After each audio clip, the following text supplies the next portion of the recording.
Hello,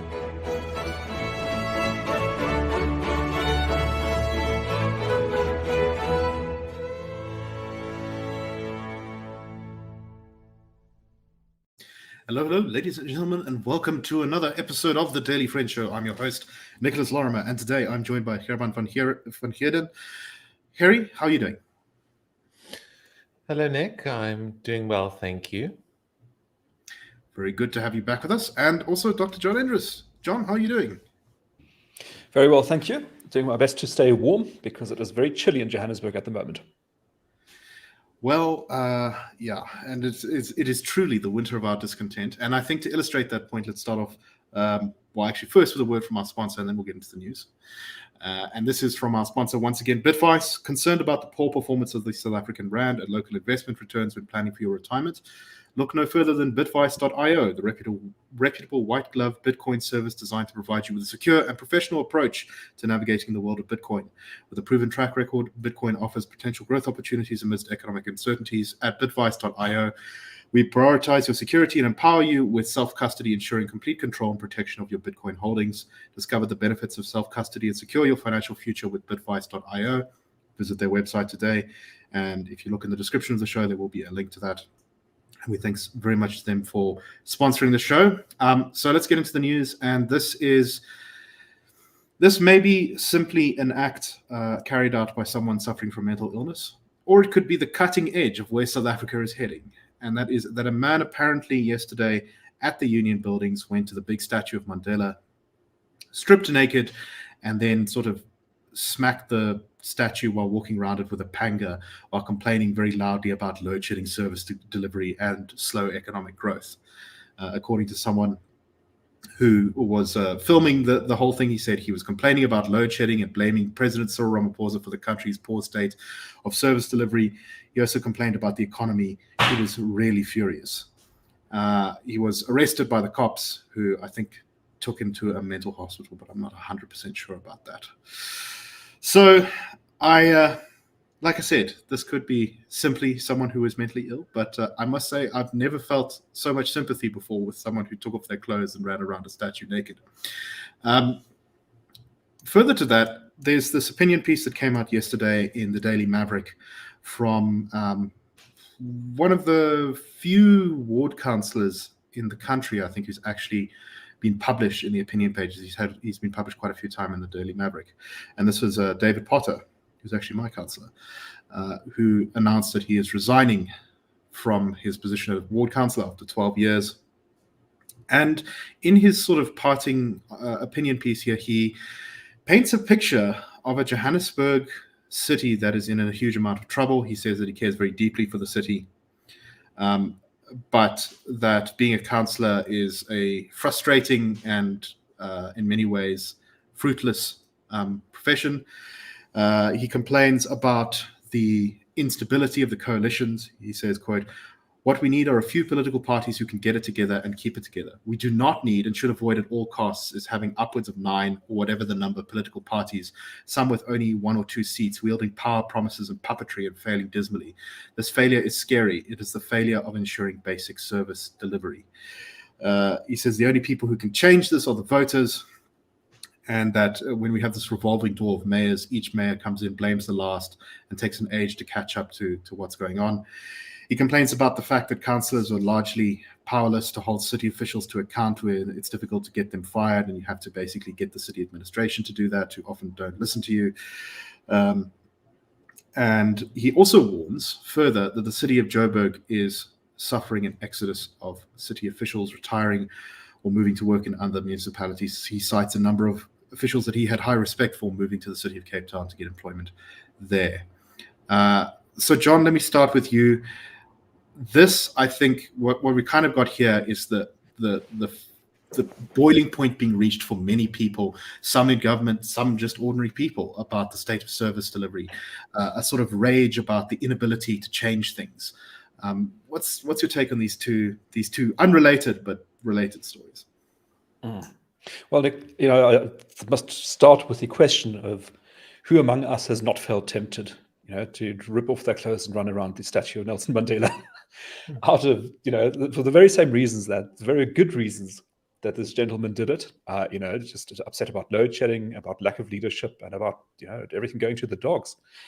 I know when we look at the topics that we cover in the Daily Friend Show, it really is tough, because it is this litany. We keep covering the same ground again and again, and that is very frustrating. And I do think that people are building up a head of steam that at some point needs to get out somewhere. It needs to be released somewhere. And for some people, it's going to be public protest, sometimes individual. In future, I think it will be in groups as well. You should expect that to happen increasingly. And sometimes it is also like David Potter, who's played an absolutely essential role in the city, is really a star councillor from a neighboring ward to me. I've known David for a number of years. I used to live in his ward.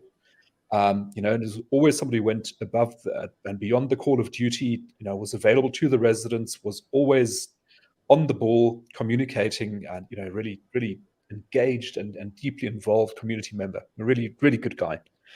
And for somebody like him now to say, from one day to the next, I've had it. I just won't do this anymore. I refuse to. In fact, he goes further than that. He says Joburg is likely simply too far gone to fix, which is, I think, a bit pessimistic, but I think it expresses his true feelings. Yeah, exactly. And as Joburgers, we hope David is wrong about this. And ultimately, there's always a way to fix things and turn things around. But we don't seem to be on the path of doing that at the moment. As we haven't changed direction yet. We're still heading towards whatever it is, the cliff, the exit, the brick wall, instead of reversing direction. I think we share his frustration, as residents, about stuff not getting done, about city officials not working properly. I think engaged residents in Johannesburg are also worried about the number of residents who are not involved and not engaged. Sort of just along for the ride, complaining vociferously on the WhatsApp groups, but not really doing anything to change the situation. And that is ultimately what's got to change. We are an open, free, and democratic society. If we want things to change, we've got to be the ones doing it as South Africans or as residents in Johannesburg. And so let this frustration, I think, that we're seeing from David and from this gentleman be an alert to us and say, okay, you need a sense of urgency. You need motivation. The motivation is there. Now let's do something with it. Nick. No, exactly. I think that's the point that David was making here, and I think it's a really strong point. Is in reality, South Africa actually suffers from a relatively low level of civic engagement. We do have a relatively small section of the population that's very actively engaged, and you find that and those people are split from the poorest of the poor to the wealthiest of the wealthiest, who are very engaged in politics, but they are definitely the minority. Most South Africans are fairly turned off of politics. They're disenchanted with it. They're frustrated. They don't want to see any more. And that also, once again, is a feature of everyone from the poorest person to the wealthiest person. You have people who are just disconnected from politics. And yet, nothing is going to change unless we do see, I think, higher rates of voting from people who want to change the government, higher rates of engagement in political parties, in civic organizations, etc., from people who are concerned about the direction of the country. I know in David's piece here, I think he said that something like only half of his ward actually voted in elections, which, comes to, I think, you kind of end up getting stuck in a situation where you have a minority of people dictating the course of the country, and often in a direction that no one wants it to go in. Sherry, you firstly, your thoughts on all of this, and secondly, I believe you're also writing something about the middle class at the moment. Do you want to talk a little bit about that, because I think it relates very closely to this? Yes. Well, first of all, it's tragic how a city as important as Johannesburg has come to this point. There's about 6 billion people living in the city, and there's around 60 million people living in the entire country. So Joburg represents 10%. 1 in every 10 South Africans live in Joburg. So Joburg's problems are South Africa's problems. And, a few years ago, there was this idea that, public infrastructure is collapsing in the rural areas and in smaller towns, but like the urban areas were sort of the last refuge or the holdout of some decent service delivery. But it just shows how far South Africa has fallen in terms of providing basic services, that a city as rich as Johannesburg is now struggling to provide water, load shedding on a daily basis. I think the Auditor General a few years ago, 2 years ago, said that a lot of the infrastructure assets in the city are now past their shelf life. So there's no point in maintaining them anymore. You have to replace them now. And, there's just too much mismanagement in the city at the moment for anything to get done, as you and John elaborated on. I also think that Johannesburg is a very cosmopolitan. It's the most cosmopolitan area that you have in the country. So that's kind of why you ended up with a coalition of 9 different political parties, all kind of lumped together, and why Joburg has seen such a high turnaround of mayors is it's voters go to all these different smaller parties, but then these smaller parties wield such a significant amount of power, and often try to get onto that cater train or do what's best for them instead of the citizens. And I think the problem that the DA is now facing is that in order for them to gain more appeal across the country, I think a lot of people were looking at how a DA-led coalition was doing in Gauteng and in Johannesburg specifically. But I think with the infighting from parties, and also, as you've mentioned, Nick, the fact that a lot of skilled DA city officials have actually started to move down to Cape Town for better opportunities. That's kind of all contributed to the stagnation of what has been done in Joburg in the last few years. And I think a lot of people are now in Joburg are becoming despondent. They're not voting in municipal elections or in elections anymore. And that's why Joburg's political system is a bit fractured and a bit chaotic. But in terms of the middle class, Joburg sits with a huge middle class, or the biggest middle class of every city. But as the city deteriorates, more people are going to move down they're going to semigrate to the Western Cape, and they're going to take their tax money with them. So it's just simply going to get worse for Joburg from here, unless something as basic as service delivery can be fixed. So, John, I just want to very quickly pick up on that last point there that Harry was making about basically the brain drain. And I think that this is in many ways one of the biggest structural threats to fixing things in South Africa. As long as you have some good people out there, some talented people, some motivated people to fix problems, you're going to be able to come back from pretty much any disaster, I think, actually. You can rebuild systems, you can turn systems around, that kind of thing. But if people give up completely, you're going to have to attract them back, and that's a much harder job to do because moving countries is such a difficult and traumatic thing. What's your thoughts on, firstly, how bad brain drain is at the moment, and secondly, what we could do to reverse it? Well, I think it is a growing problem, both within Johannesburg and probably all parts of the country except for the Western Cape, which is attracting many people. I think many of the well-resourced, well-educated, skilled people, etc. And in terms of attracting people, that's really what it's about. I think it is misguided to accuse people of lacking patriotism or loyalty to their city. People have lives to lead. They've got families to look after. That's their primary responsibility. you can't expect them to sacrifice that for some lofty goal, I think, like patriotism. So you've got to make it worth their while. And South Africa's got things going for it, which it is not doing well in selling. But if it chose to, if our administration, our government made a committed effort, it would be able to attract people quite easily. But you have to choose to do it, and that's not what we're currently doing. All right, let's move on to our next topic. We should talk about some of the latest to do with load shedding. Unfortunately, this is a recurring feature of our lives these days. And let's start off by one of these, once again, another one of these statements, which I guess is trying to come across as honest from the electricity minister, but it doesn't always fill me with a huge amount of confidence, which is that Minister Ramakgopa said that the likelihood of a total grid collapse is pretty low. In fact, he said this was highly improbable.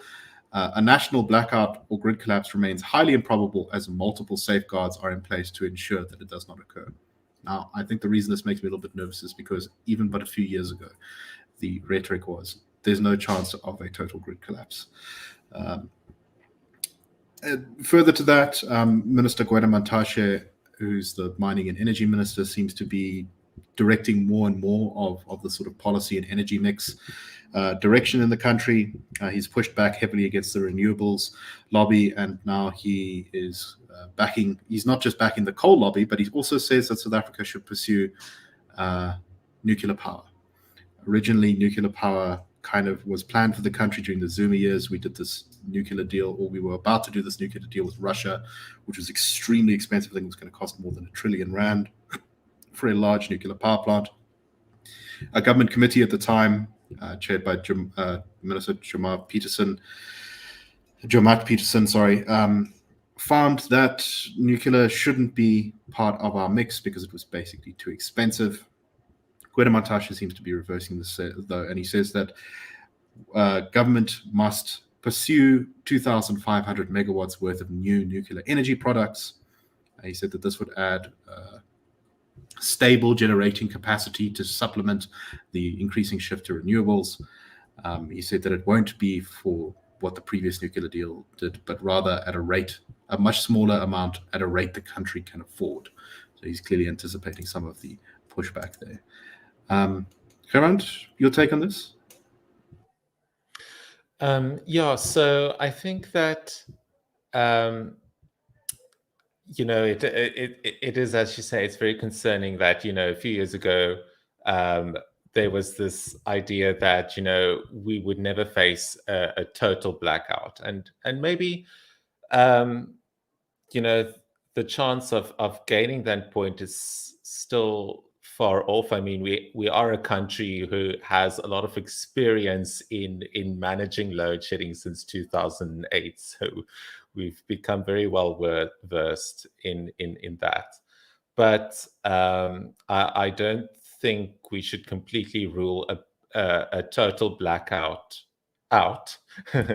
And the ramifications of such a event it would be devastating, because it will take about a week or 2 weeks to get everything back online in the country, and that's going to cause such a disruption to supply chains. It's going to cause security issues. The ripple effects are tremendous. So it is important for all stakeholders, individuals, companies, to prepare for the worst case scenario. With regards to the nuclear issue, I remember, if I remember correctly, France has pursued the nuclear route, and their neighbor, EU neighbor, Germany, has been completely against it, and Germany now has a lot of energy problems. Now, nuclear is a very expensive endeavor. I do think that it is worth for South Africa to pursue it in the most cost-effective manner, and it does seem to be a very clean energy source. So if we can incorporate it in a more cost-effective manner, then I think that would be a good idea. I do think that South Africa still remains very coal dependent, and I don't think that renewables can really fill that gap just yet in replacing coal. I think nuclear might be a little bit more efficient, but I think John can better elaborate on that. Right. So, John, your thoughts on nuclear? Just first start off with your thoughts on nuclear, and then I have a follow-up. Yeah, exactly. So I've been looking at the situation in Germany, which has had a very powerful anti-nuclear lobby for decades now, which turned into what became the Greens Party, which is a very strong environmental party, which forms part of government now in Germany. It's got quite high levels of support. And they ultimately succeeded in getting the government, of which they didn't form part at the time, to decide on the nuclear exit under Angela Merkel, which was Christian conservative government. And that phase out was completed, I think it was on the 15th of April this year, when the last 3 nuclear reactors were shut off. And the Germans, being the Germans, immediately started dismantling them rather than mothballing them.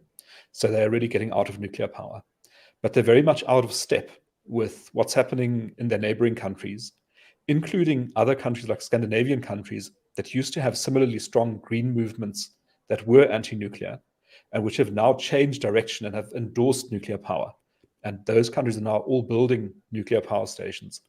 And Germany is now really, I think, suffering the consequences of its really strong push towards renewables, I think too hasty. And as a result of this, they're having to import coal from South Africa. They're having to import, electricity produced using coal from Poland and electricity produced using nuclear from France. So they're really outsourcing their climate problems effectively. They're suffering from very high electricity costs at the moment. So German consumers are suffering. German industry is suffering to such an extent that even the Greens Minister of the Economy has now proposed an energy subsidy until 2030 for German industry, where they sort of get a subsidy on the price of electricity, so at least they can remain competitive. And the whole thing seems completely crazy. And what I'm seeing happening. Sorry, go ahead, Nick. Yeah, I think I do speak under correction, but I believe that if you take into account how little coal power we're producing in South Africa, or coal burning because of how many breakdowns we have, and you compare it to how many coal stations the Germans either have to rely on through imports or through actually burning themselves, that Germany is actually burning more coal than South Africa right now, despite this incredibly aggressive push towards renewables, which if ever there was an example of counterproductive policy, I think that might be the biggest shining one. Exactly. And to give you some more ideas of how dire the situation is, the Greens are pushing to electrify basically the entire economy. And so, fossil fuels get used not only in transport or electricity generation, but they also get used in industry, for example. And so they've estimated that if the chemicals industry alone were to transition to electrical power, it would mean having to double the current production of electrical power in Germany. And, how are you going to do that? That's just not going to happen. They've also started to become worried because they're forcing the adoption of electric vehicles, all of which have to be charged using the grid and electrical outlets. And also they want to force moving away from using fossil fuels for heating. So most Germans at the moment use either diesel or natural gas to heat their homes. They want to phase that out. So all the homes must be heated electrically as well. And now they're talking about grid overload and about a form of load shedding, of power rationing, where they say from 2024, they want to have a law that will allow the electricity providers to turn off devices inside your home, whether you agree to it or not, in order to protect the grid. So that's where Germany is going. And that's City of Joburg has a similar plan, by the way. yes, exactly. They do. So I think this is very misguided. And my prediction, I don't know if this is going to be true, but I'd love to see if this is going to happen in the next 10 or 15 years. My prediction is that nuclear power is going to become the energy source of choice for much of the developed world and much of the developing world as well, that it will be embraced by the environmental movement and ultimately will lead the environmental movement to dismiss renewable energy sources, because they'll say, look, sure, we were anti-nuclear for a long time, but actually It is pretty clean. It's super compact. It's super concentrated. It's super safe. And so why are we building solar panels all over the place? Why we've got these huge wind farms? Just have proper nuclear power plants. And in terms of the nuclear generation, the transition I'm seeing happening is towards smaller reactors, which are built on a standardized pattern. So in the past, nuclear power has been very expensive because the plants are huge. So you need billions of dollars to build one. It's a tough decision to make, and it makes electricity expensive, and it also leads to cost overruns and project delays because each power station is basically, unique or one of very few that are similar. But if you can start producing nuclear power plants in a factory, off a factory line, a conveyor belt effectively, where you buy your power station, your little power station for your town or your factory off the shelf, and you say, just give me one of Model A, give me two of Model B, and throw in, a Model C at no charge, and then we'll pay you sooner. It becomes a standardized product, and then once you've got that, then you won't have the cost overruns, you won't have the delays, the cost will come down, and it'll just be a very stable and wonderful source of power in the future. So that I think is going to happen. So, John, let me just follow up with a question about this. So, our former CEO of the IRR, who's now working for the Social Research Foundation, Frans Cronje, has put out a research paper from his institute, talking a little bit about what they think is the situation with repairing the electricity supply, and not just repairing the electricity supply, but getting it to a stage at where it is providing enough electricity per year to compensate for 5% GDP growth, which is basically the high watermark of South African GDP growth in the last many decades. And contrary to a lot of other opinion, they believe that this can actually be done quite a lot faster than anyone else reckons. They say that the objectives to significantly or reduce load shedding were eliminated, as well as begin providing extra power, can be met within a number of 12 and 60 months timeframes, which will put the country in a position to complete a 240 months transition to a clean energy future. They put out a lot of numbers in this, but basically they think that fully repairing Kuba nuclear power station will reduce one stage of load shedding. Running the open cycle gas turbines on diesel at their maximum potential, a further 2 stages will be done. Improving the capacity of the broader coal fleet by only 5% could eliminate 2 further stages of load shedding, and then subsidies for private houses and small business rooftop solar provision could eliminate a further 2 stages, as well as they say securing environmental clearance to bypass some emission safeguards could eliminate a further 2 stages on top of that. So they reckon that there's actually quite a few ways that you could relatively quickly turn things around in the electricity system, eliminate load shedding, and then actually begin to get the country on a different footing, utilizing, slightly improving the management of coal power stations, and then slightly investing heavily in we're using foreign money from the West in new generation systems. So, John, what do you make of this theory that actually with the right management we could turn things around faster than people predict? I think they're absolutely right. And I think this is such a useful analysis coming from that Social Research Foundation for 2 reasons. So the one is firstly that they establish these time frames. They say, what can you do in 12 months? What can you do in 60 months? And what can you do in 240 months? Then they describe what you do in each of those periods, which is a nice structured approach. It makes perfect sense. And the other thing that they do, which is useful, is to shift focus. For us who are suffering from daily load shedding, it's really hard to pull ourselves out of the muck in order to think about the bigger picture. And the bigger picture is not just that you want to stop the situation that we're in now, but they do also want economic growth. And for that, you need the power. So they link electricity generation to economic growth. 5% would be transformative for South Africa. Lastly, they also point out that it's not as hard as it looks. And I think they're quite right about this.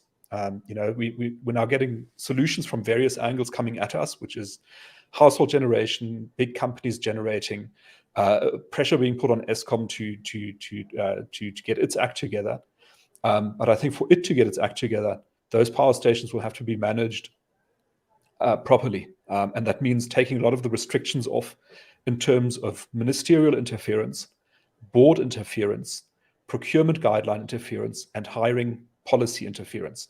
If you take those breaks off the power stations and off Eskom, sure, the capacity is sitting idle.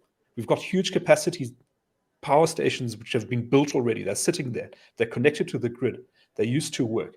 All you've got to do is get them working again, and you don't have load shedding anymore. So I think the analysis is right, and it's timely and useful. Thanks, Nick. I think we are unfortunately out of time. I just want to briefly say that I won't be on the show for the next 2 weeks. I'm going to be in the United States on holiday, which I'm very much looking forward to. But various members from the Daily Friend will be rotating through the hosting spot over the next 2 weeks. So the show will keep coming to you. And I hope that you all have a wonderful weekend and a wonderful couple of weeks. And I shall see you all soon. Cheers, everyone, and have a great day.